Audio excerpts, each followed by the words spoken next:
Definite గా ఆ వ్యక్తి అక్కడి నుంచి బయటకొస్తాడు. ఎందుకంటే ఈ వ్యక్తి చేస్తుంది తప్పు. ఈ వ్యక్తి ఇంతకు మించి చెప్పలేకున్నాడు. ఈ వ్యక్తి ఇంతకు మించి బిహేవ్ చేయలేకున్నాడు. కాబట్టి నేను బయటికి రావాలి.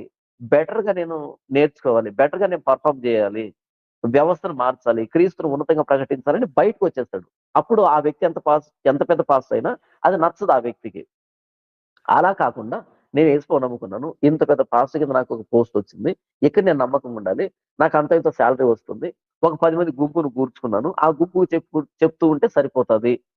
అనుకుంటే గనక ఇది నార్మల్ మైండ్ సెట్ ఇది. నార్మల్ మైండ్ సెట్ ఇది. ఇది పెద్దగా ఆలోచించాల్సక్కర్లేదు. అలా కాకుండా మొత్తం వ్యవస్థను చూడాలి. లేఖనాలను చూడాలి. బైబిల్‌లో ఏముంది? బయట ఏం జరుగుతుందో చూడాలి. ఇలా చూసినప్పుడు ఒక దగ్గర ఉండలేడు ఆ వ్యక్తి. ఆ వ్యక్తి ఆ వ్యక్తికి మించిపోవాలనుకుంటాడు. ఆ వ్యక్తికి మించి చేయాలనుకుంటాడు. ఆ వ్యక్తి కూడా పొరపాటు చేస్తున్నాడనేటువంటి విషయాలు గమనిస్తాడు. నేను ఇంకా బెటర్‌మెంట్ కావాలనుకుంటాడు. అలా ఈ